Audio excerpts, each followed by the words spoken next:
Ahojte fanúšikovia podcastu Liverpoolsky. Dnes máme pre vás špeciálnu edíciu. Pár týždňov dozadu, možno aj pár mesiacov, keď sme, myslím, hrali s AC Milano, som bol v dobrej nálade a tak ma napadlo, že by sme mohli priviesť nejakého zaujímavého hostia do našeho podcastu. Napísal som A4-kový e-mail Tony Evansovi. Tony Evans je britský novinár z Liverpoolu, ktorý pracoval pre The Times, teraz pracuje pre Independent a napísal pár kníh o Liverpoole hlavne teda.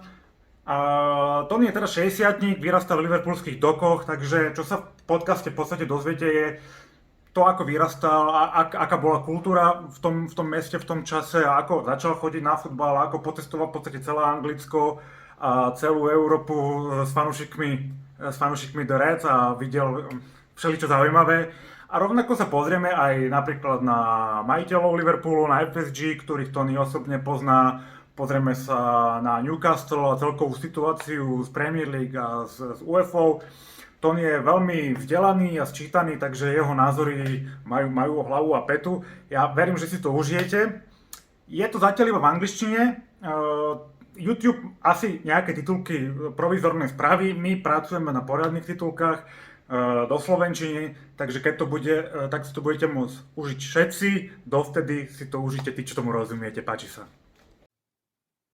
Hello and welcome to the special edition of Liverpoolsky podcast or Liverpoolsky podcast today with a special guest, an accomplished writer, radical co-separatist, football drinker and beer hooligan, Mr. Tony Evans. Tony, welcome to the podcast. I'm delighted to talk to the Czech and Slovak Reds. Fantastic. And I'll tell you what, it's a country of the countries I've never been to, but I'd love to because the beer and the people, by all accounts, it's absolutely tremendous places. So yeah, love to chat to you. Brilliant. I appreciate that. Yes, definitely good. Maybe not the best time to visit now with all the shit going all around, but definitely a good countries to visit and have some fun. Tony, so why you grew up in Liverpool, obviously? So why Liverpool and not Everton? Well, you were born to it, and when I was born, Liverpool were in the second division, the second tier of English football. And it wasn't a case of I ever made a choice to support a football club. It was just I was a Liverpool fan. Everyone in the family were Liverpool fans. And where we lived, I grew up in Liverpool 3, down by the docks. It was really an Everton area. A lot of the people who lived there supported Everton at the time because they were the most successful side in the city. And but that changed as I grew older. And luckily enough, by the time I got to my teens, there was a golden era for Liverpool football happening, and it was just a brilliant time to go to football. I've read in one of your interviews, you describe it as punk football and cheap beer. So can you maybe introduce this to us? We maybe grew up on football and cheap beer, but also in communism. So I imagine Liverpool was quite vibrant back in those days. Yeah, well, what was amazing is that, it's one of the poorest cities in the United Kingdom. And particularly in the 70s and 80s, the jobs disappeared. And being Scouse we were demonized by the rest of the country. It's very much an outsider city. It's defined by its Irishness as much as anything. It's because it grew massively after the potato famine, but the plus side of it, well, there wasn't a lot of money about, but there was loads of creativity, and it was really the place was buzzing, and football was part of all that. Music, football, and it wasn't just people think back to the 70s and 80s and they think of hooliganism and the violence, and they think football culture was nihilistic. Well, it wasn't. It was exciting. People were creative. There was a fanzine called The End, which was produced by some friends of mine who was later in a band with, and that was changed the perception of how people thought of football fans. And it was fantastic. But most of all, Liverpool Football Club was a flag bearer for the city. So for wherever we went, they mightn't have liked us, they might have hated us, and our accent was criminalised, but we had the best football team in Europe, and we could go wherever we went, the prize, but, we'd sing, they all laugh at us, they all mock us, they all say our days are numbered, but I was born to be Scouse, victorious are we. And we were victorious, it was brilliant. Oh my God, that must have been amazing. So, but that's the paradox, no? That the city was quite poor and the club was the best in the world at the time. Like I bet it must have bring like a lot of pride to the local people.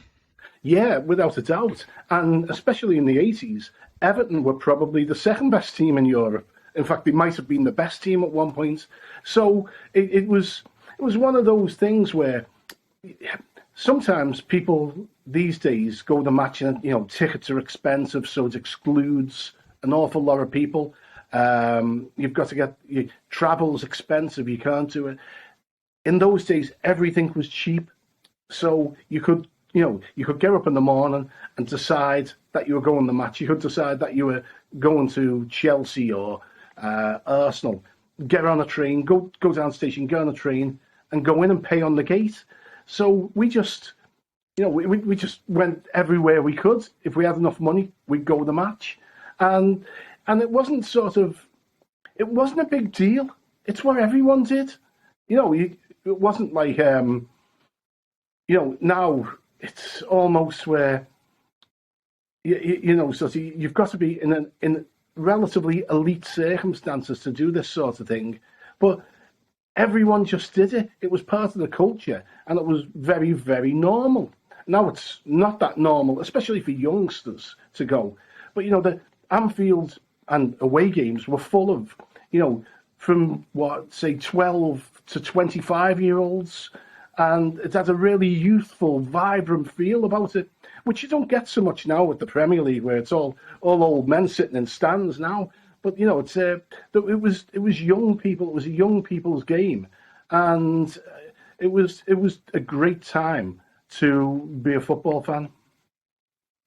I wanted to bring this at the end, but since you started and you mentioned that it's hard to bring the young people to the stadiums, or they are not so present as it used to be for different reasons, of course.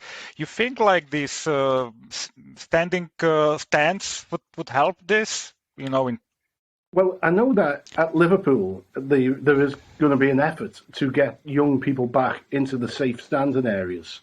But the problem is, it won't make the ticket prices any cheaper. It's you won't get any more people in. It's like rail seats. You'll be familiar with them right across the continent. It's basically the seated area with the seat locked up and standing there. So there won't be any extra people in the ground. There won't be any cheaper, and it'll largely be the same sort of demographic in the grounds. It's one of the difficult things is in the era of safeguarding and concerns about children. Football clubs are reluctant to have 12 and 13-year-olds go unaccompanied. We've moved into a different age. But I was going to match with my mates when I was 9, and I wrote about it once in the Times, and when I was football editor of the Times, and my mother was appalled. She's going, "Oh, I look like a really bad parent."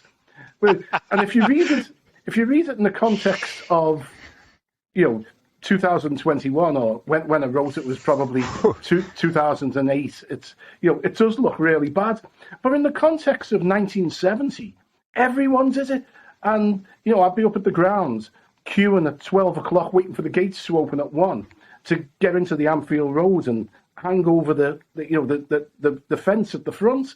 And I can pick myself out on some of those old games, not because I can see me, but my mate had bright red hair, so I can see him.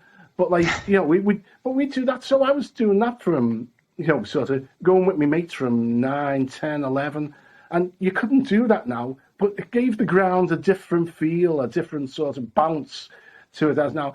I mean, you know, you could say better or worse. In many ways, it was better. In a lot of ways, it's worse because the grounds were death traps and there was hooliganism.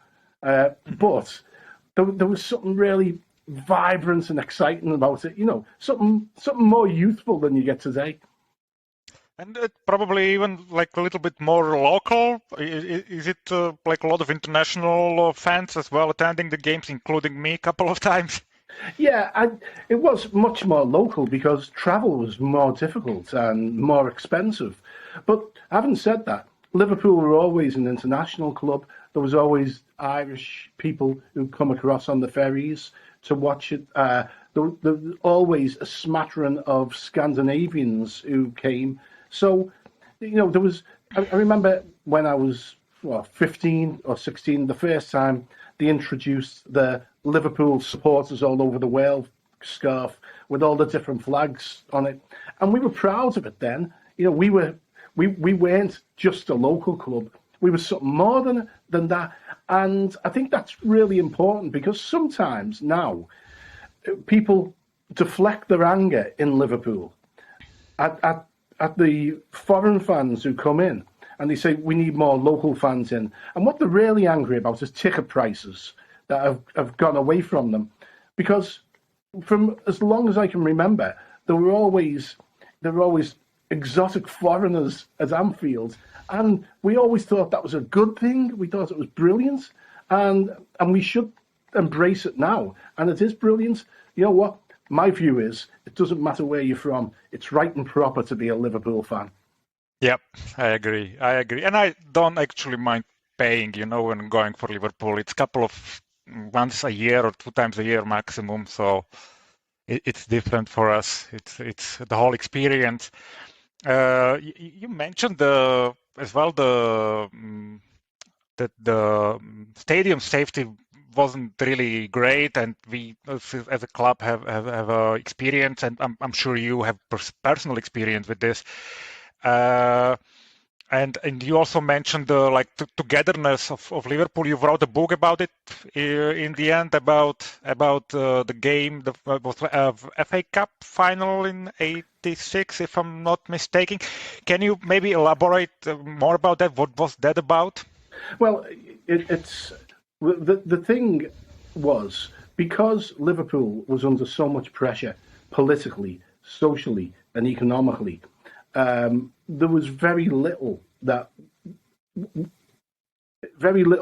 the rest of the country saw as positive in the city, and one of the few things that was, you know, undoubtedly a positive was the football clubs, particularly Liverpool, and so it became a point of pride, a rallying point for civic pride, and Everton did that too, and particularly after Heysel, in the year after Heysel, when Merseyside, the city, was demonised more than it's ever been because of the events in Brussels. Liverpool and Everton came together that year at Wembley in the FA Cup final, and it was one of the most remarkable experiences of my life, when it was almost the world was watching, and the world had decided that we were hooligans, that we were violent, that we were animals, and it was one of the greatest expressions of togetherness that day. There was no trouble. It was, everyone sang Merseyside together. It was an unbelievable experience. Some Everton fans these days have tried to deny it and claim that it didn't happen. I don't understand why, because, it was one of the greatest things ever happened to the city. Even if, I know Everton lost and that was really difficult for them to deal with, but it was bigger than that. It was a political statement, and it was, the book's called Two Tribes. Essentially, it was the game that saved English football, and it's at a time when football was at its worst, at its lowest. The Sunday Times said it was a slum sport, played in slum stadiums, watched by slum people. And that's how football fans in general, not just in Liverpool, were regarded. But that showed the 1986 FA Cup final showed that wasn't true. That, you know, reasonable people watch football, and it wasn't just all violence and you know, and bad behaviour. And football was, in many ways, almost like the city's saviour and gave the city redemption, even though it gave, at times, our worst moments. But it's always been there, and it's always been something that people can cling to, can come together around. And, you know, even now, in a time of, you know, where the global clubs, where, you know, some people actually regard the Far Eastern market as more important than, you know, the local market. I'm not saying that about Liverpool, but certainly at some other clubs. You think to yourself, Liverpool and Everton and a lot of clubs still maintain a community feel. You still go to the match with your mates, and there is still a sense of togetherness and local pride there. So, particularly in the 70s and 80s, that was massive. I have to agree. Every time I've been to Liverpool, I felt welcome. Whether it was Everton taxi drivers, having banter with them, but it was all like lighthearted, you know, well-meant. And I love just the community. They knew immediately that you are a tourist or from outside, but they call you for a beer in the boozer, ask where you are from, and so on. So I always had like this really nice, friendly experience in Liverpool. Yeah, well, I think people need to understand that Liverpool's, well, one, a seaport, and two, a city of immigrants. And so if you arrive with a strange accent, you're not unusual.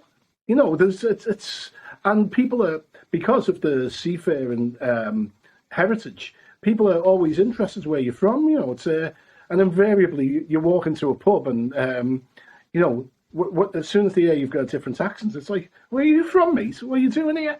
And so there is, you don't get that in a lot of other places, certainly in England. You know, but Liverpool's a very open, welcoming city, and that, as I say, comes from its status as a city of immigrants, which the flip side of it has made it a rogue city in England, and it made it a city of outsiders. Well, frankly, we embrace that. We don't want to be English. We're not English. You know, we are outsiders. We're happy with that. And I think it was like shown when there was the Brexit vote, and basically Liverpool and Manchester were the only big cities voting for staying, and the rest of the country voted out. And that's illustrated very nicely the difference between the area. I think it's not just Liverpool as a city, maybe Manchester a little bit as well. Definitely. Well, all the cities, all the metropolitan areas are sane. You know, it's. Well, funnily enough, all the places where you do see people from different backgrounds that do have immigrants are in favour of it, because they understand, they know that immigrants aren't a threat. In fact, what they do is they enhance your culture, they enhance your living. It's the places in the middle of nowhere where they don't see outsiders, where they're narrow and you know, and they cling to their Englishness. They're the places that voted for this, and it's just stupid. You know, it's we are glad we're not like them. I can understand that. Okay, one more thing I wanted to touch. In the summer, the number 96 became 97. And we are all reading about Hillsborough and basically what's happening. And for an outsider, it might be a little confusing. I know there were some little wins, but I'm not 100% sure, or that the justice was actually served, and I'm not sure if there were some prosecutions or anything like that. So can you maybe give us a little update, like what's the status of this case? It's simple. There was no justice. There were criminal prosecutions, but only one person was convicted, and that was Sheffield Wednesday's secretary, who was fined £6,500 for not putting on enough gates on the Leppins Lane for entry. All the senior policemen who, one, made mistakes that caused the disaster, and then two, lied to cover it up.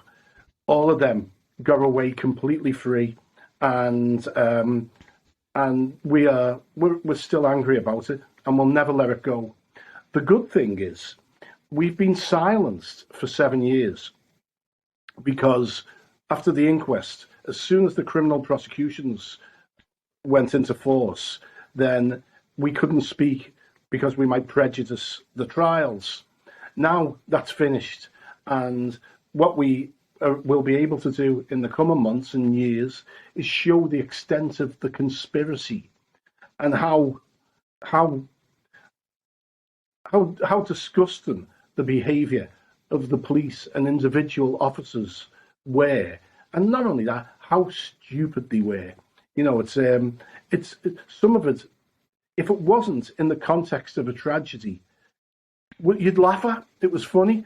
One really bad allegation about the allegation that basically Liverpool fans said to the police there was a dead girl, throw her up here, we'll give her a scene to. Basically, we want sex with the dead body. That allegation was made on a phone line, a hotline, and when we got the papers from the South Yorkshire Police for the Hillsborough Independent Panel, we were able to see, although the name was redacted, that this allegation was made by a hairdresser and had a first name. Well, some of the researchers went back and checked all the hairdressers in the area and the people who lived there and worked in these shops. It turns out that it's very, very likely, almost 100% certain, that the person who phoned and made this allegation was the daughter of a senior police officer. That's crazy. And things like that. There's lots of stuff like that. And when it comes out, you see how the British, and in particular the English, like to feel very superior to the rest of the world. The British Bobby is wonderful, our police are better than the rest of the world. No, this is absolutely appalling, and they're no better, in fact, a good deal worse than police forces across the globe. So we're not going to let this go. This will carry on, because it's not about Liverpool. It's not about football. It's about public safety. And any time that you or your loved one goes to a public event, you need to know that the people who are supposed to protect you will do their best. And if they fail, they'll take responsibility and learn from it. That never happened from Hillsborough. At the Manchester bombing in 2017, people died for the same reasons that they died at Hillsborough. Nearly 30 years on, the lessons haven't been learned, and that's why we will continue to fight on. And that's completely understandable. And so how do you see the situations on the stadiums now, if you consider, I don't know, the top 3 leagues, for example? Oh, it's so different, it's untrue. I mean, the grounds in the 70s and 80s they were death traps. You'd go to places like Southampton and Norwich, and you were completely caged in. If something went wrong, it was amazing. This film of Manchester United when they were in the second division in 1974, when the Red Army going around the country and like sort of falling through roofs. It's like you did climb on top of the roof, but the whole structure. Structures weren't stable. You look at Bradford, the Bradford fire. 56 people died. In the same month as Hillsborough. As Heysel. 56 people died because the ground, the wooden stand caught fire in a matter of moments. It was unbelievable. And, I mean, we took it for granted because we knew no better. You know, we didn't think twice about it. But again, if you look at Hillsborough, in 1981, the semi-final between West Wolves and Tottenham Hotspur, the Spurs fans had a very lucky escape in the Leppens Lane, the same situation that we had, you know, a crush where people were badly injured. But you kind of, we knew no better at the time. And it was, you know, we just went and didn't think about it.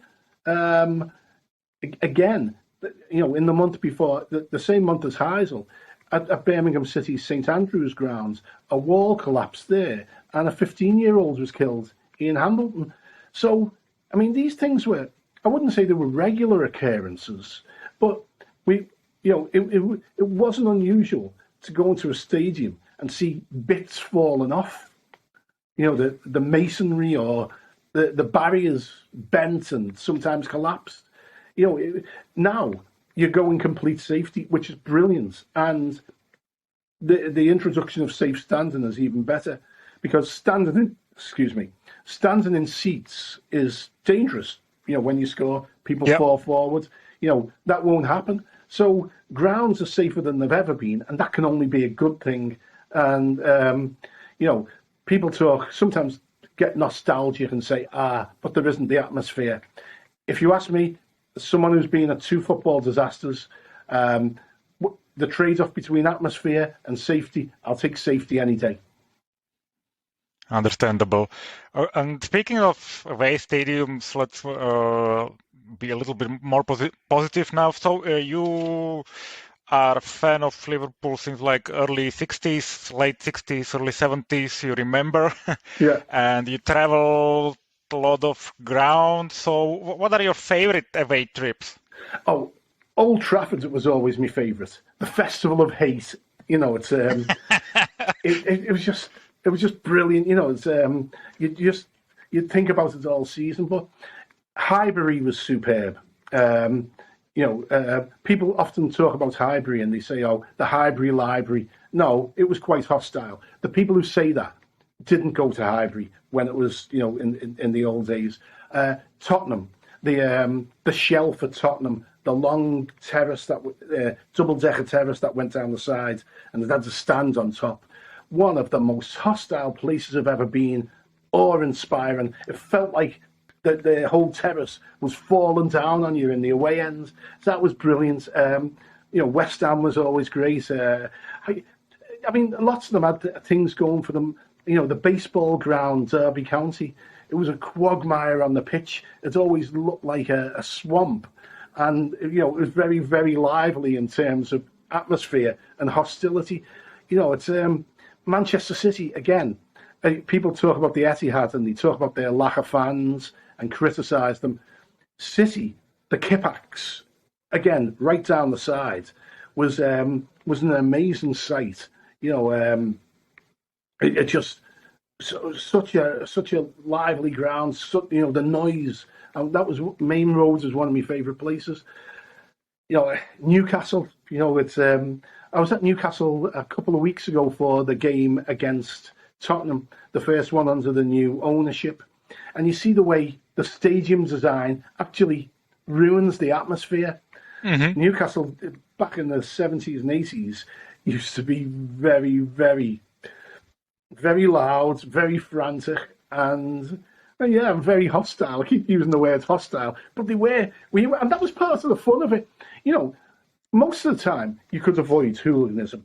In 15 years between me starting to go with me mates, you know, and not with me dad or my uncle, and Hillsborough, I was probably involved in five instances of violence, and 2 of them were between Liverpool fans, you know, and so you could avoid trouble if you wanted to, largely. But the sense of excitement, the sense of going onto enemy territory, the sense of being, you know, sort of, the sense that you were hated actually added to the experience, you know. It's and you know, it might sound strange now, but it was, you felt you were on an adventure.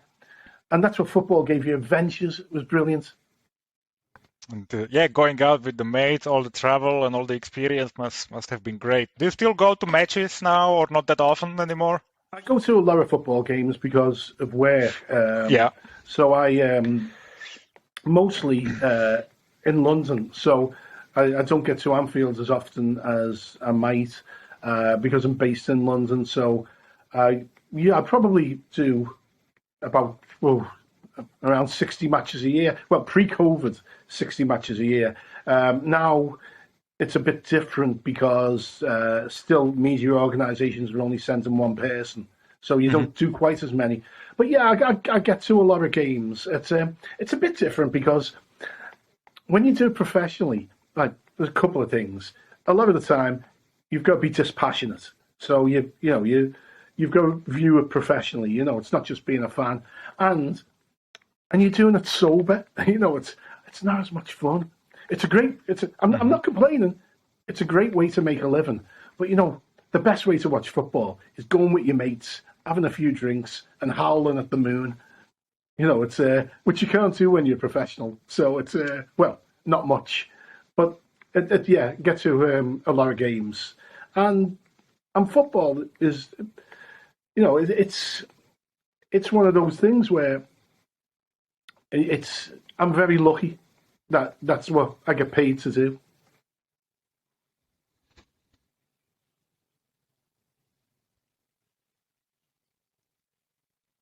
Okay, and I wanted to ask about European away trips.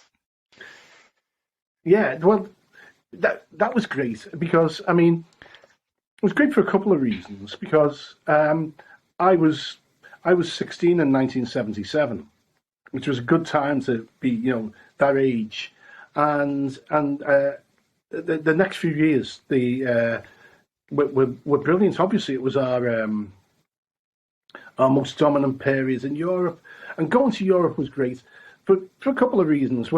We didn't have the English thing at the time, where English fans like to go to Europe, and they were a bit jingoistic. They were expressing their warped view of patriotism over there. Well, we didn't have that, and so when we went to Europe, our boys didn't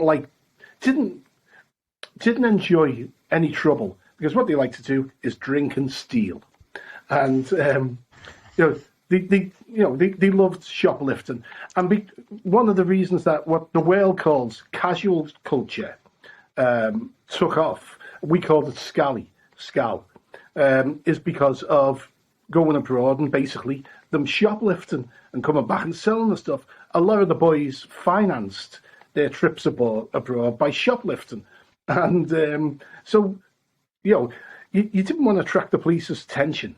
And so if you got involved in violence, the place would be flooded with police.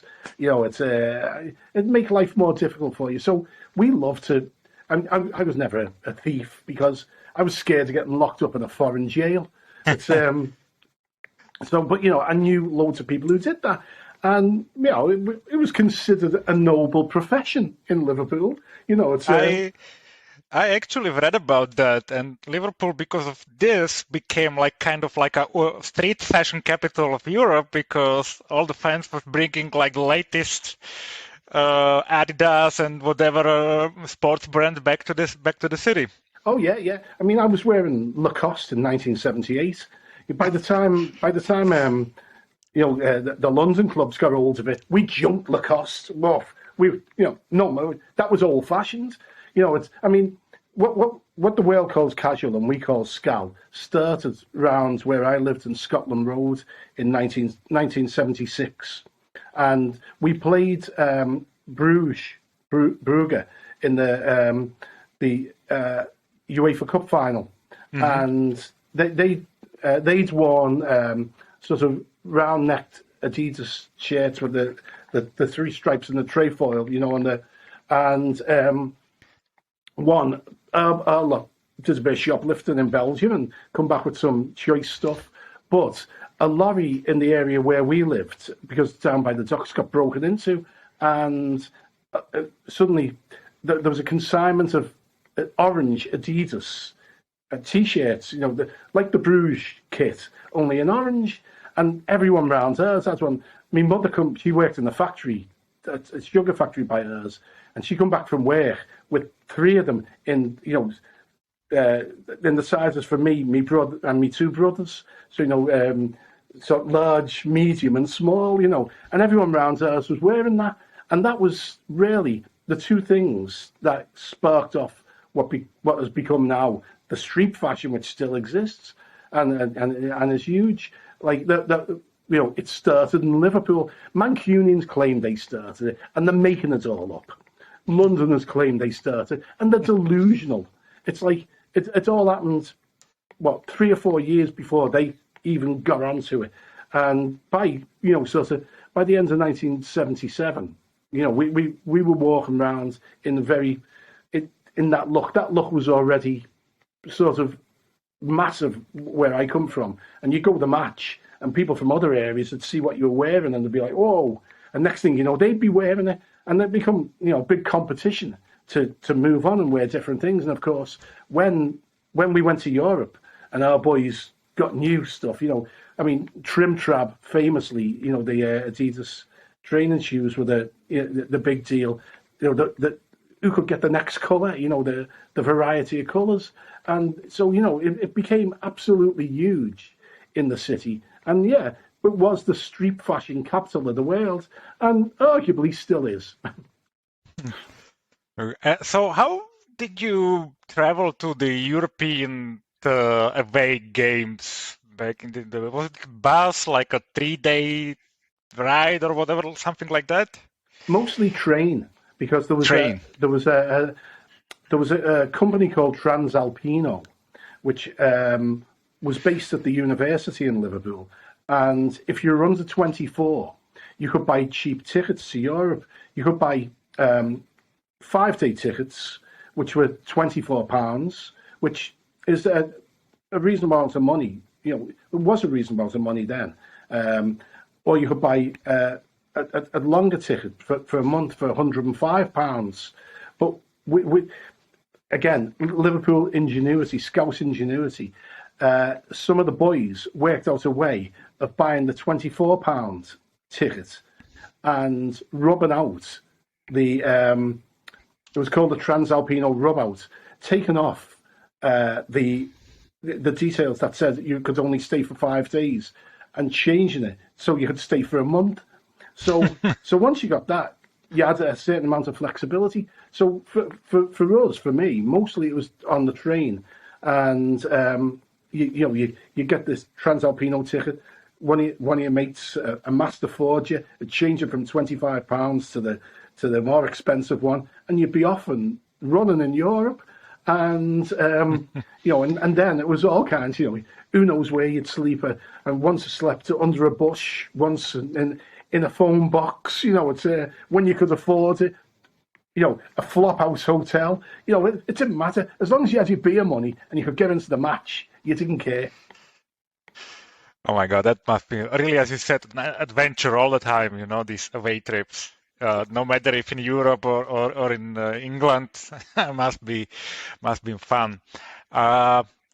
Okay, so I understand you've been to Istanbul in 2005. Yes, I took the train to Istanbul. Train to Istanbul. Yeah, the paper sent me. The paper sent me by train because we were talking about in 1977 going to Rome. The trip to Rome by train was famous. It was terrible. And my mother and my little brother went on the train, and they left on the Monday afternoon and got back in the early hours of Saturday morning, and only had about 7 hours in Rome. It was the whole thing was a nightmare. But it's become an epic trip in the collective memory of Scousers. And so they said, why don't you go to Istanbul by train? So it allowed me to go through Paris, obviously European Cup final there. I went through Bucharest, where the semi-final in 1984, when Ian Rush scored 2 there. and and basically travel the way I used to. It was a bit more luxurious because I had a sleeper, but it was brilliant. And I left Liverpool on Thursday night and going to Istanbul on Monday morning, and it was just brilliant. And obviously, it was the trip of a lifetime and a game of a lifetime. And in fact, I wrote my first book about it, called Far Foreign Land, which is which ties in that trip to Istanbul with my experiences of going the matches in the 70s and 80s and going abroad, and also Heysel and Hillsborough, and trying to put into context why football means so much, and in particular why Istanbul meant so much for us, who had lived through Heysel and Hillsborough. I mean, I always remember the night, the day after Heysel, on the boat coming back, my mate said to me, he said, I know this is the least of it because people are dead. He said, but we're never going to see another European Cup final again. That's it for us. That's the last one. And, I thought that's, that always stuck with me. So to go to Istanbul was a remarkable experience, especially as we played Juventus on the way, and going to Turin, I've got to say, was one of the most uncomfortable trips of my life.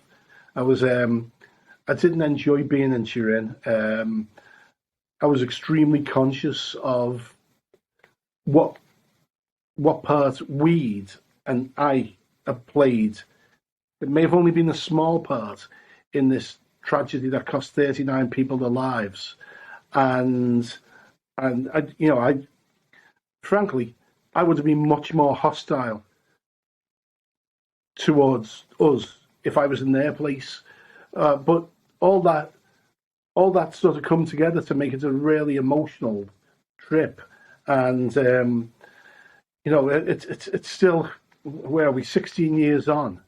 It's still one of the most amazing experiences in my life. The whole thing. I mean, coming back, I got to Budapest and jumped the train. I thought, all right, enough. I'll go and get an easy jet home now. But going by train allowed me to reflect as well on all the travel I'd done in the past, what the game meant, and what it was becoming as well. Because you could see Istanbul was one of the catalysts for the huge change in the game.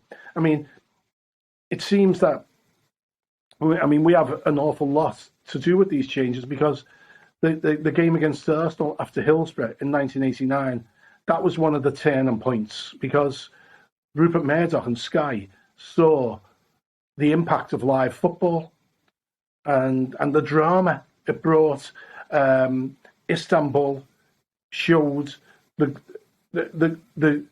not so much the global audience, but the global entrepreneurs who wanted a piece of the game, that Gillette and Hicks were attracted by that. It sparked off people like Abramovich was already in London, as were the Glazers were at Manchester United, but it sort of confirmed that football, and the Premier League and English football in particular, was something that foreign owners should buy into. And so the game was on the cusp of a change. It would never be the same after Istanbul. Istanbul was one of the most joyous experiences I've had of football. 2 years later in Athens was like its evil twin. Everything that was wrong with the game was present in Athens. Mm-hmm. And the change in those 2 years was remarkable. Even Rick Parry, was chief executive at Liverpool and is now the chairman of the Football League. He said, between when Liverpool went to Istanbul, the teams were the priority, Liverpool and Milan. He said by the time they got to Athens, UEFA had changed that. The best hotels went to sponsors. the teams were an afterthought almost. So the game had changed, and and the ugly scenes in Athens were so different to the fun that everyone had in Istanbul, and and when I look back on the book, it's actually, funnily enough, it sold quite a few this year because it's almost a snapshot of Liverpool history, and at the time.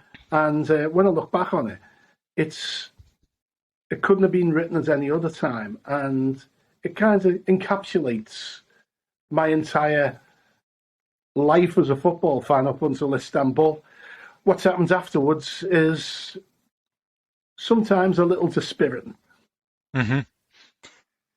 So some of the pictures that you can see from Istanbul of the fans coming to the stadium being basically in the middle of nowhere, and fans like sitting like 6 in one car and stuff like that. It looked quite surreal from outside, but there must have been like 50,000 Liverpool fans or something like that, which is crazy for the game being in Istanbul. Yeah, I mean, it's but Istanbul was. It used to be that you could go to a European final, and if you were motivated enough to get there, to the town or the city, wherever it was being played, you would get a ticket. There was always enough tickets floating around, and Istanbul was the last time that happened. And coming to the stadium was amazing because we were sitting in the centre by the Blue Mosque having a drink about 3 in the afternoon. And we got a phone call saying, you need to get on your way to the stadium now. It's insane. So we jumped in a cab, and you had to leave the cab 2 miles from the stadium. And it was like the landscape of the moon. It wasn't, never mind out of town stadiums. It was a no form of life stadium. It was there were no shops, no houses, anything, and there was thousands upon thousands of Liverpool fans marching across this moor because the one road in, all the traffic had just snarled up and no one was moving. So everyone bailed and just walked across. And then suddenly out of nowhere came this stadium, and it was like a spaceship had landed. It was like, it was weird. You come upon it, and it was, the whole thing was absolutely mad. And I mean, what was great about it is a 3-0 down at half time. I think if it would have been a city centre stadium, say like Kiev or somewhere like that, I think people would have left in droves. I mean, it was freezing as well. And of course, being Scouts, all the Scousers have dressed for Istanbul as if it's like high summer. So everyone's in shorts and T-shirts. And, I was in a T-shirt and I was freezing, and I'm quite good in the cold. So, everyone was freezing. We're 3-0 down at half time. It's been a shambles. It's been an embarrassment. If there would have been a pub I could have gone to within walking distance, I would have been out of there. But luckily, it was in the middle of nowhere. And so we had to stay. There was nowhere to go. That turned out all right. It turned out all right.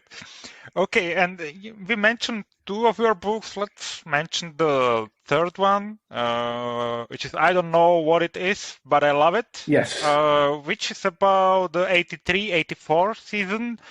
Is this your favorite Liverpool season? And can you maybe tell us a little bit more? Because I've read the synopsis. I haven't read the book. I'm going to do that. But I think it's a pretty interesting story behind it. So I think it's difficult to say what my favourite season is, but it's up there. I mean, it was Joe Fagan's first season in charge, and he was 63 years old. He'd taken over from Bob Paisley.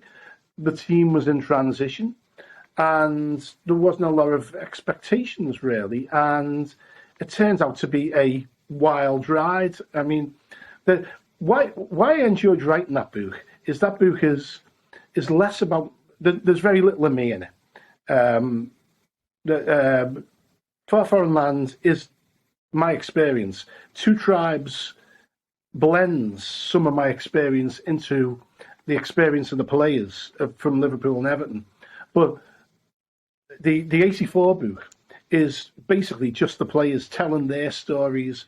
And you had, Graham Souness, who is the anti-hero of it. And he's a very interesting character, to say the least. But his nickname was Champagne Charlie, and he was scared of nothing. So there's great stories like in the semi-final when we played Bucharest at Anfield, he broke the Bucharest captain's jaw with a punch. The referee didn't see it. No one saw it. It was right in front of the cop. And if anyone ever tells you they saw it, they're lying. No one saw it. I mean, I was right behind it. And even his teammates never saw it. But anyway, he had to go to Bucharest. And he tells a story. He said when they got to the airport, the hostility was on a different scale to anything that's ever had before. And he said, all the players got off and they were all a bit, oh, what's this all about? And then Steve Nichols said, and then we realised it was all just about Charlie. It was just all about Souness. So they all started pointing him out, going, there he is, not us, it's him. So for the whole time they were in Bucharest, every time they were out in public, they pointed to Souness, going, this is him, that's the one you want.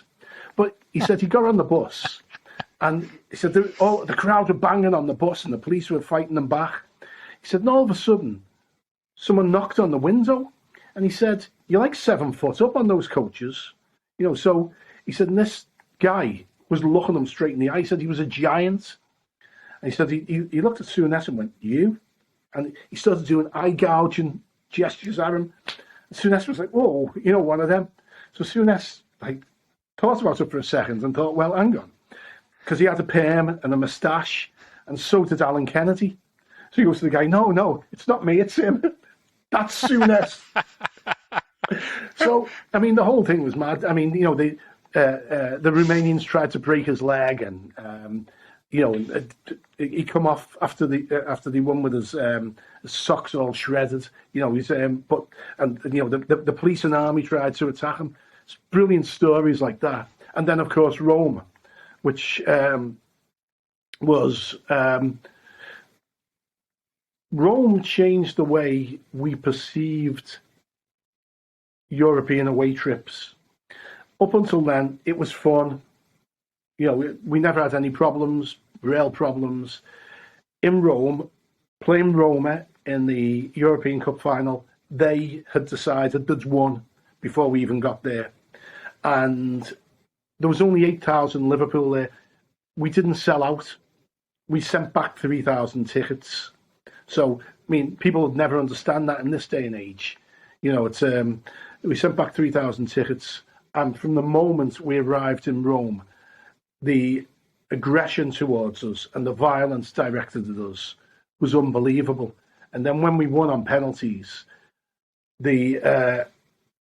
it was ugly. It was ugly. I mean, scores of people were stabbed and slashed. They have a thing in Rome called punciacati, which means stabbing someone in the backside. They've elevated stabbing people into a cultural symbol. I'll never forgive Romans and Roma fans. I still resent them, and I hope they lose every game.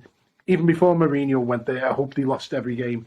It was one of the worst things I've lived through. And what that did is that set the tone for Heysel the next year, because once we realised it was Juventus in the final, it wasn't a case of going, right, let's get revenge on Italians. It wasn't anything like that at all. But it was, no Italian will ever treat me like that again. No Italian, no ultra will treat me like that again. So we went with a very defensive attitude, with hair-trigger tempers. Rome was really unpleasant. But on the other side of it, the players' story is fantastic. Roma tried to intimidate them. And of course, and it was the most intimidating stadium I've ever been in. It was absolutely unbelievable. But the players started singing the song, I don't know where it is, but I love it, in the in the tunnel waiting to go out. And when Roma come out, trying to be all hard and tough and staring at them, they were just singing it in the faces.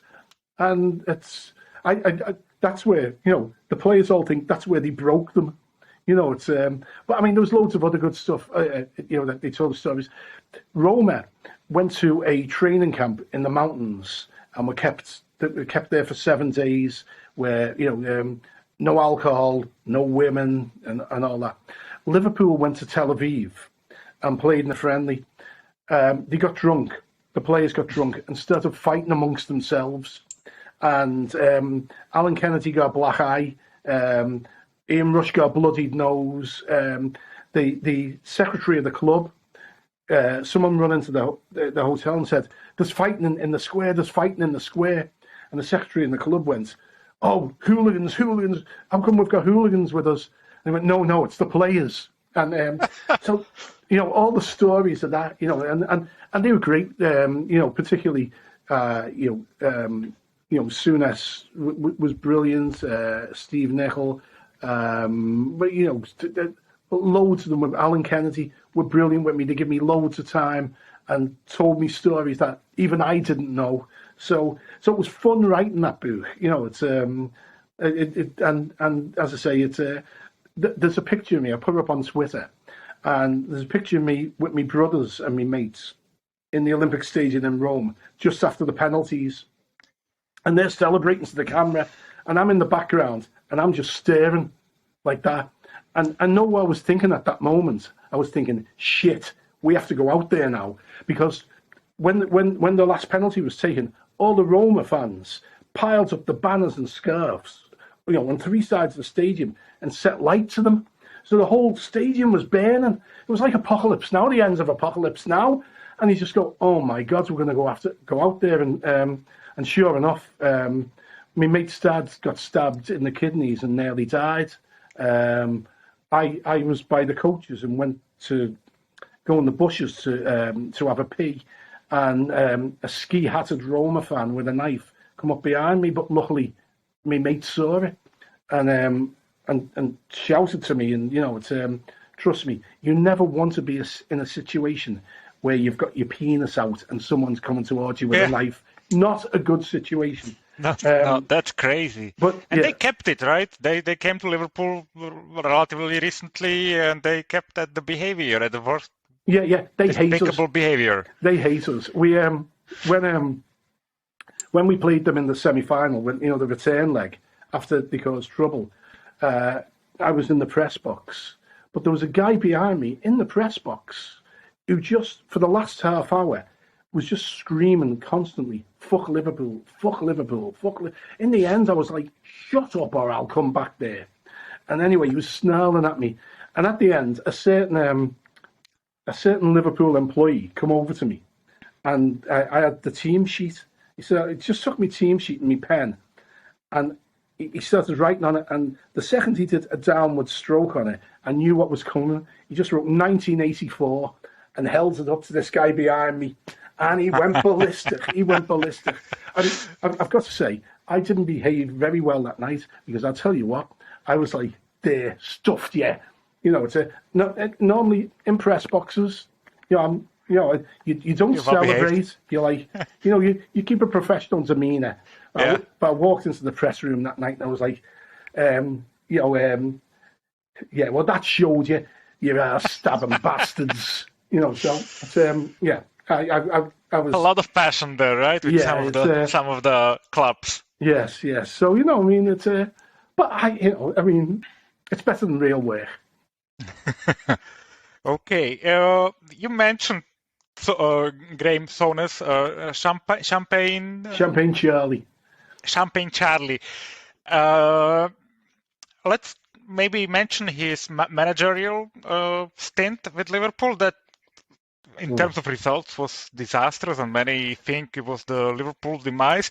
But I've read interesting opinion that he was kind of ahead of his time when he came to Liverpool as a coach, because he came with all this nutrition and healthy lifestyle, no drinking and stuff like that, and he wasn't really taken well on board? Yeah, that's one side of it. And he was, because he left Liverpool after the European Cup final in '84 and went to Italy and played for Sampdoria. And he come back with this, with the different ideas on nutrition and more sensible ideas. It's I haven't said that he was one of the big drinkers when he was at Anfield. He wasn't shy. But so he went to Rangers and then came to Liverpool. But it wasn't just that. There was another part of his personality. He's very combative. So he's not a man you say no to easily. He's confrontational. And also, when he was, and it's quite interesting because he talked to me at length about his managerial career, and he has a lot of regrets on it. But one of the things is when he was at Liverpool, Bob Paisley, Ronnie Moran, Joe Fagan, their ethos was simple. It was, we'll tell you something once, we might tell you twice, but we're not going to tell you the third time. If you haven't got it by the second time, you're gone. And so he started, in his management career, he took that philosophy forward, except he found out that you might be able to do that with top players, top class players, but you can't do it with average players. And he said he didn't take a coaching course until after he'd had his last management job. And at the coaching course, he told him, reinforce, reinforce, reinforce. There's players you have to tell something repeatedly all the time for them to get it. And he was like, I should have learned that before I started managing. So he come in, and he's a man who started a fight in an empty house. And he come into Liverpool and go, we're doing things my way now. And it didn't go down well. There was a lot of resistance. And the whole thing turned into a mess. And in many ways, it was a shame because he should have been in the tradition of, the boot room going forward. Except, really, he's actually mellowed now. But at the time, he was probably just a little bit too combative to be a manager of a club like Liverpool. Right, gotcha. Okay, let's move to the present times. How do you like the new ownership? It's not new anymore. It's been 10 years. So how are you with FSG, and how do you rate their progress, their policies, what they brought to Liverpool? I would say, I mean, people don't judge them rationally. There are still some people who think they're terrible owners, and there's some people who think they're saints, and there's somewhere in the middle. I for a while had an awful lot to do with John Henry, and in 2012, in his letter to the fans, I was like co-author of it. So we had, we had quite an interesting relationship. They've made loads of mistakes, and they come into English football and thought they were cleverer than anyone else. Well, they might be cleverer, but they didn't know how to work the game. There's a lot of stupid people in football, but who are very good operators. And so they got caught out in that. What they eventually did is what they should have done from the start is they employed the best manager who was available to them, and Klopp. So that's that. I mean, if you're going to have a successful football club, that's your starting point. And then they paid big money for established talents, with Van Dijk and Alisson. And suddenly we start winning things. Now, the policy of buying players is originally, it was all, they look for value, get young players who they could sell on, if they needed to, who would grow and develop. And they thought that was a good idea at first. Then they found there was no leadership in the team. And they've come to a much more, taking a much more middle ground approach to it now. So they get, so they've using that, they've signed players who obviously like Firmino and Salah, Mane, who've been fantastic. But interestingly enough, the success of Michael Edwards and the recruitment department didn't really take off properly until Klopp arrived. It's because remember the year before that they were signing Emre Can and Lazar Markovic, and basically briefing that these two players, forget Suarez, he's gone, but like these two players will fill the void and change the nature of how we do things, and that never worked out. So I'd say I am 75% in favour of them because they've delivered the title after 30 years and a Champions League trophy. So they can't be bad owners, but they're not. They still make mistakes, and they still will make mistakes going forward. I mean, they made mistakes in the pandemic over the furlough, the ticket prices situation. Often, what happens is they get told what the right thing is, and then they do the opposite, and then they're a bit surprised when there's a fan backlash. To be fair to them, then they'll do a U-turn. But what's always staggered me about them is there was never a need to do a U-turn in the first place, because they've been told that what they're going to do is the wrong thing and not to do it. And I can guarantee you on that. I've told them not to do things, and they've gone ahead and done it. And then there's been a backlash, and they're like, well, it's not like you weren't told, and I'm not the only one who told them. There's lots of people who've told them. So, but ultimately, they'll come to the right decision. But sorry. So why do you think it is? It is because it's a different culture. They just don't have the understanding. They are detached from the working class heart of the club. Yeah, all of that. Yeah, and of course they're over in Boston, particularly John, and John is the one who makes the main decisions.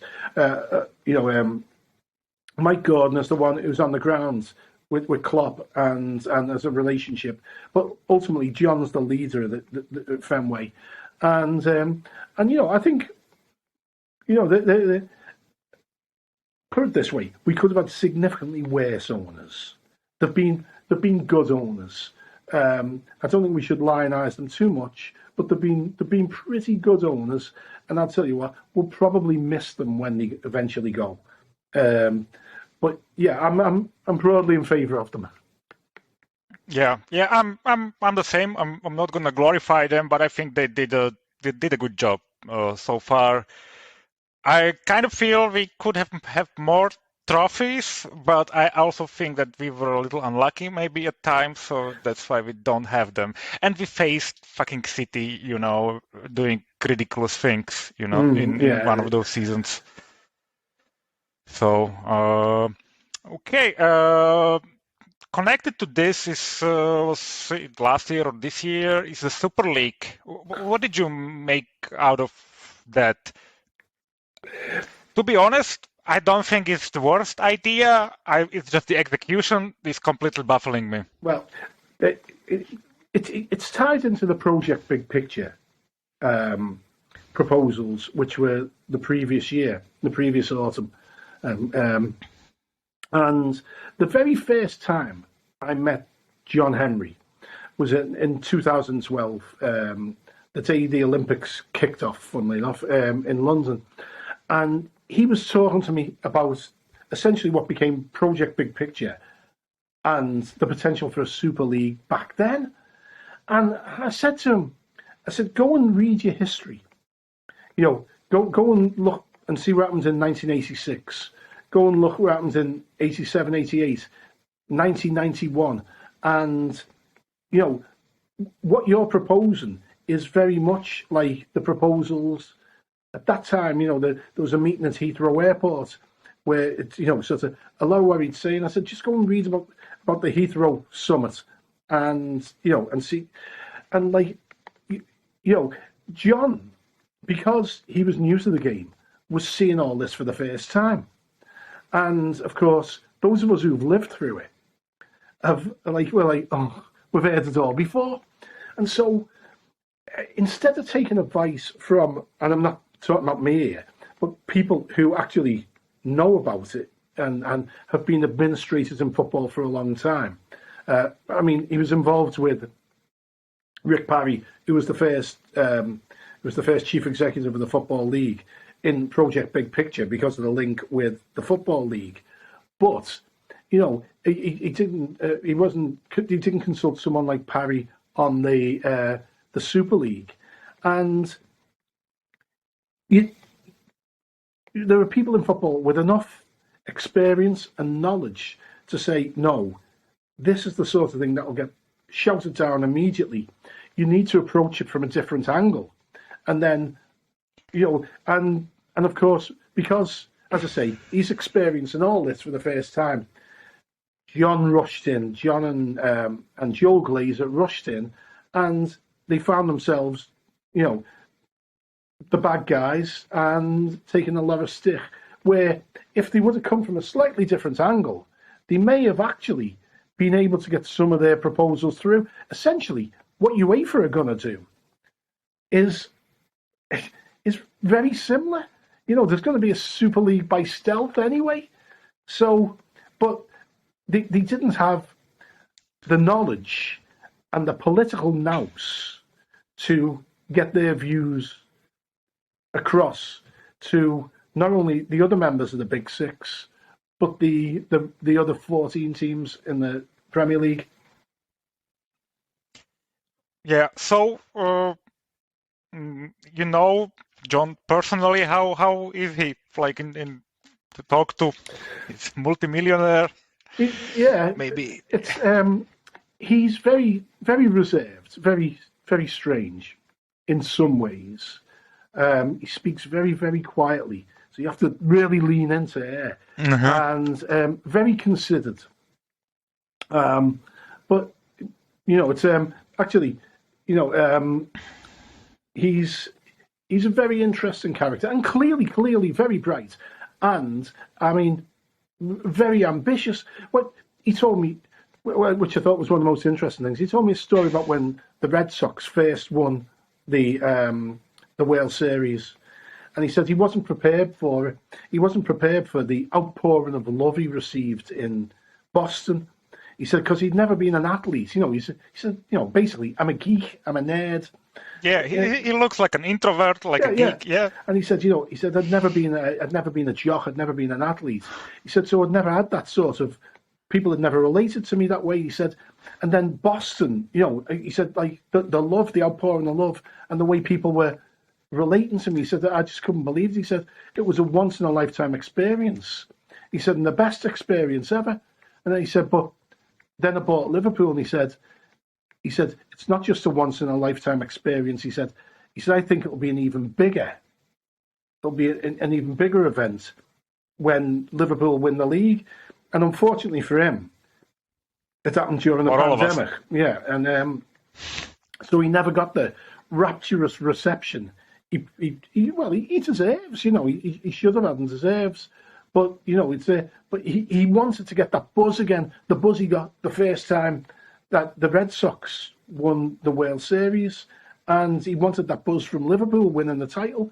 And and that was, I thought, well, that's not just someone who's in it for the money. And I don't think they are in it for the money. They were never in it for the money. They were never going to waste their money on it. Oh yeah, but they're not doing that now, right? Yeah. But they bought Liverpool for the investment, and it's paid off. If they can find a buyer at some point, they'll make 10 times the money at least. But it's never really been that much about money. He wanted to be a winner, and he wanted to experience the love of the people, and he got a bit of it on the pitch in Madrid. And I'm kind of against that American thing of like you see at the Super Bowl, of the owners getting the trophy and the owners on the pitch and being front and centre.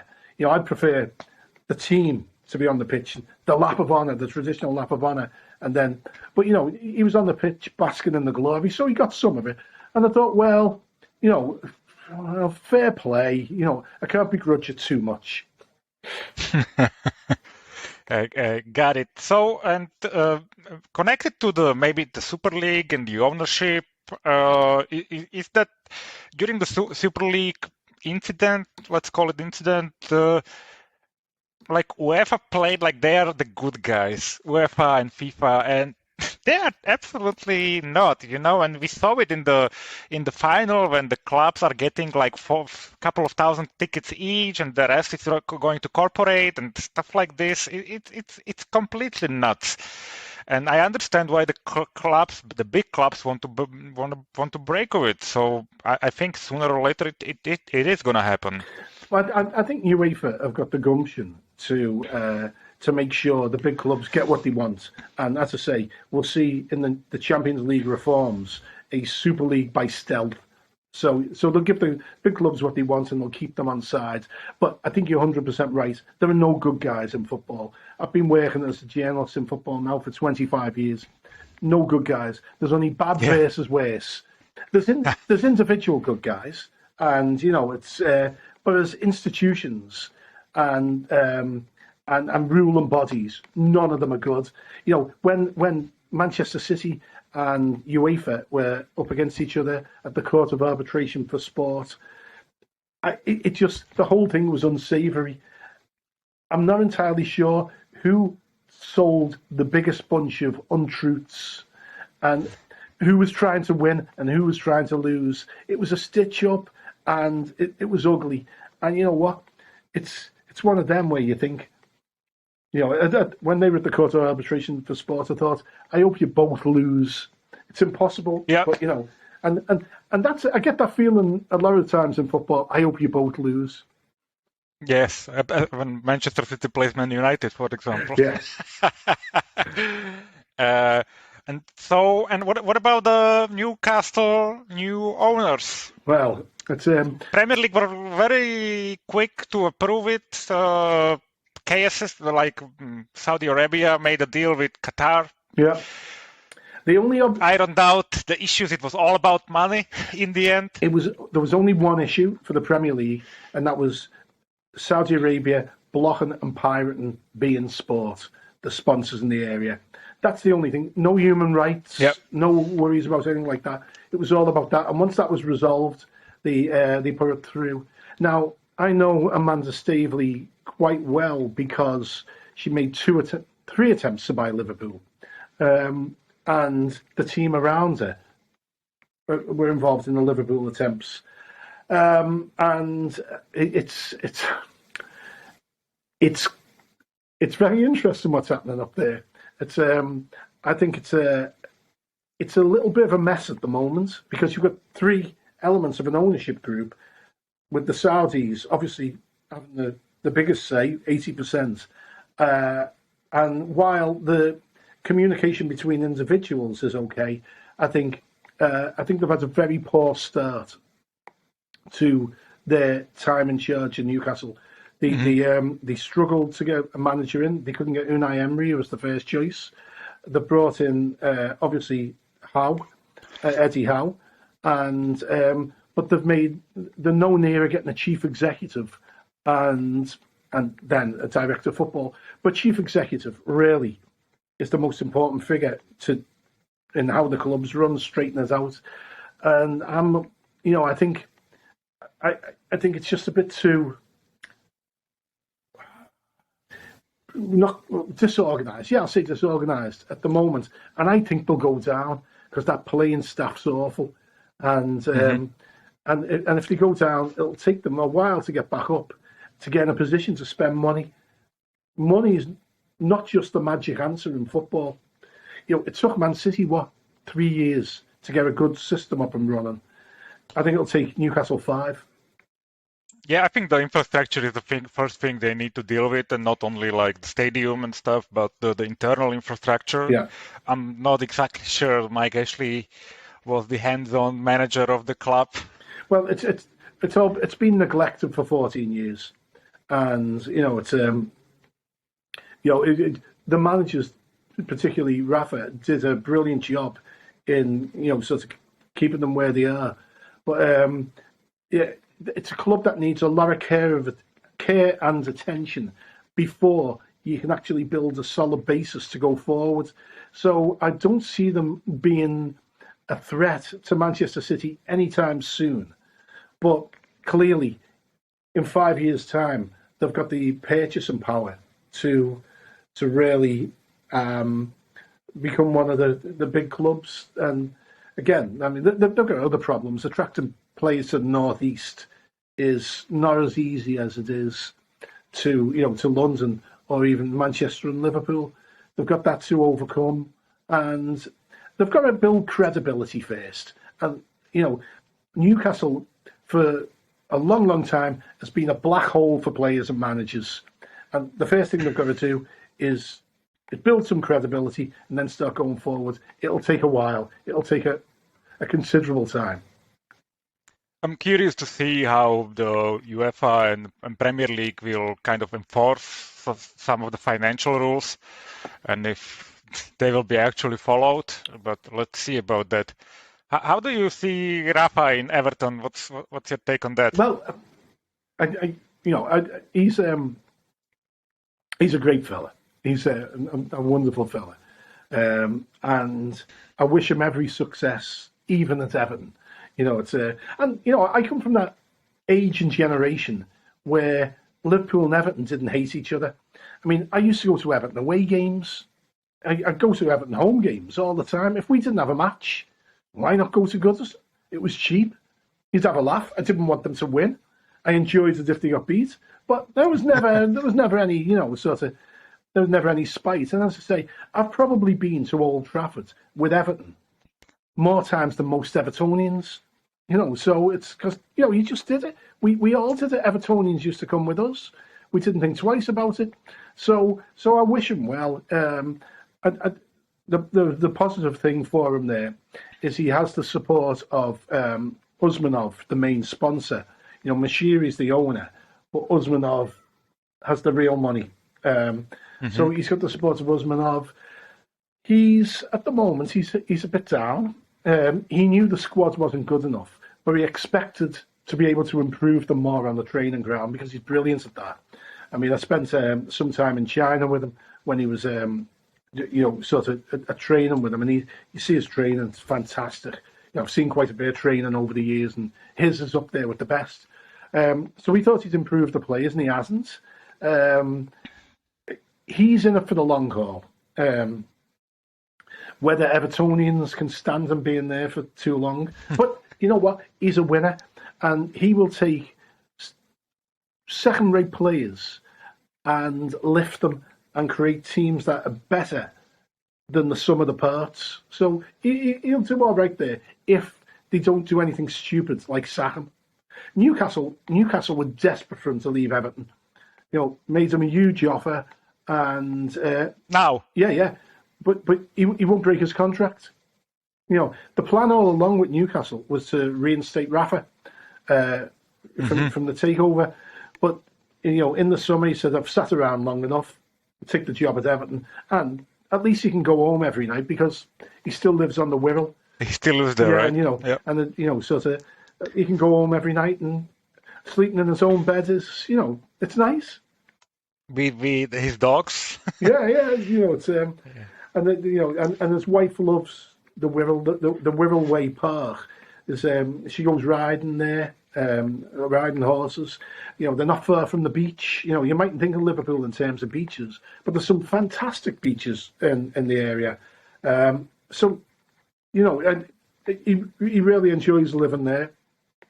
And, and for the first time since he left Anfield, he can go home at night.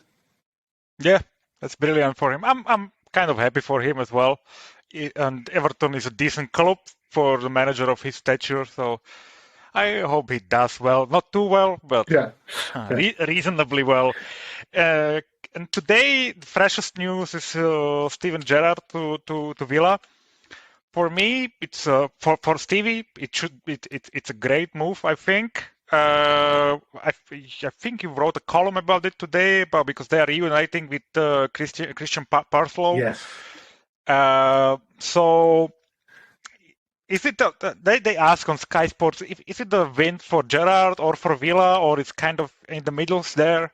Yeah, he's a huge name for Villa, and he'll be attractive for them. I mean, Kenny Dalglish said to me when he was manager, he said when he'd phone people, players about coming to Anfield, he said, he said, I'm too old. He didn't know who I was. So he'd get Stephen to get on the phone. He's still got that recognition factor. He's still got the glamour.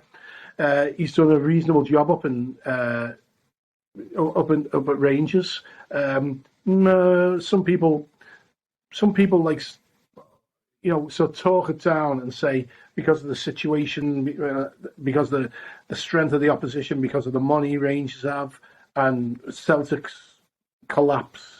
It isn't quite as good as it seems, but all you can do is win. This is a big jump for him now. And of course, Christian Perslow was a huge fanboy, a huge, a massive fan to the point where it was embarrassing a little bit at Anfield. All the other players used to laugh at him because he was such a Gerrard fanboy. So he's reunited with him now. So he's got a man who he knows is a huge admirer, to say the least. However, Perslow made a lot of people a lot of promises when he was at Anfield, and very few of them were fulfilled. So, I think Stephen will be realistic about his relationship with him, and I think. The one thing is, he's a winner. He works miracles. Whether he can do it as a manager at Villa, I don't know.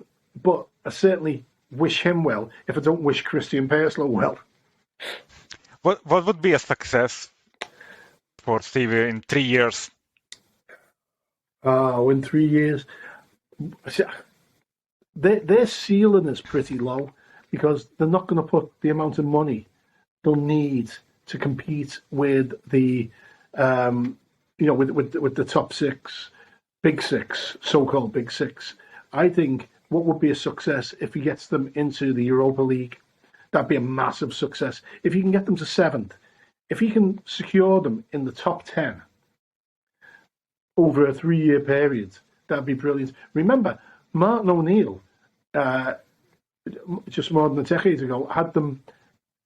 They finished 6th 3 years in a row, and for 3 consecutive transfer windows, they were in the top 3 spenders in Europe. They're not in a position to do that again, but I think if he secures them in the top 10, that's a success. But they have money, right? They're quite a rich club, I would say, even for Premier League. No, not in comparison to. Well, certainly not City, certainly not United, Liverpool, Chelsea. I think probably you would expect them probably to be, in the range of 7th biggest wage bill in the next couple of years, and I think they're 11th now. So, and generally you finish where your wage bill is. Incidentally, Christian Perslow heard that stat that you generally finish with your wage bill, and the bigger wage bills, the more success. So you know what he did? He gave all the players a pay rise. He gave Pepe Reina a pay rise to $110,000 a week for a goalkeeper in 2010, and that was the start of Liverpool's goalkeeping problems. That ended with Karius in Kiev. You can trace the chaos because Fenway Sports Group quite rightly said no one in the right mind pays a goalkeeper £110 a week. So if we get Mignolet, we can pay him 75% less, but there won't be a 75% drop-off. I like the logic. It makes sense. The problem is you only need 2 or 3% drop-off in a goalkeeper in the Premier League for it to cause mayhem. And that set that chain of events that led to Kiev and wasn't solved until the signing of Alisson. So we have Christian Perslow to thank for that. No, okay. Let's finish on like Liverpool note, my colleague asked me to ask you, is Salah signed already?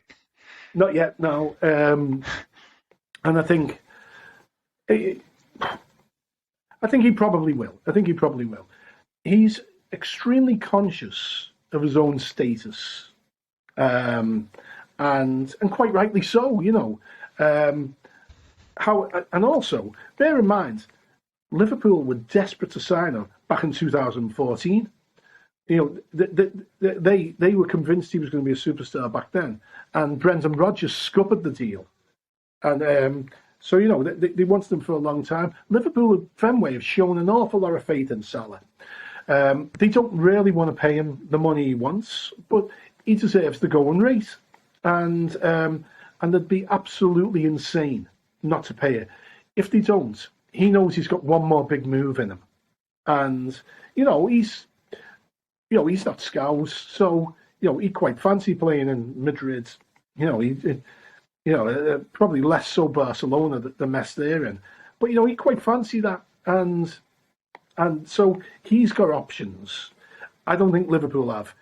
When you're that good, and I did a piece about him a couple of weeks ago, where I said, look, he deserves to be ranked with Dalglish. He deserves to be ranked with Barnes.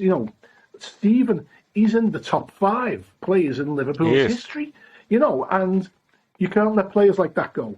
I know paying a 30-year-old that much money and committing to a long contract is carries an element of risk.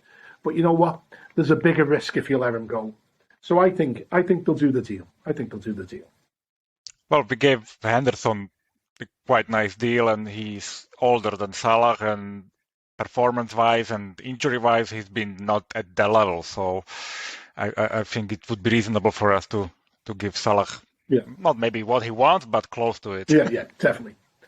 So how do you see us this season? I think the problem, we've got a couple of problems, is that the midfield 3 were brilliant for what they did. Henderson, Wijnaldum and Fabinho. And a lot of people for a long time didn't realise that they tried to play us as if they were a traditional midfield and tried to match us in that area and swamp us, when in fact the midfields were there to provide balance, to protect the defence and to cover for the wing backs. We bypassed largely the midfield. People that always say, why don't we score more goals from midfield? We didn't need them. But I think the rest of the division has worked that out now. So we have to be a bit more creative in that midfield area, because obviously they double up on Trent, they double up on Andy Robertson.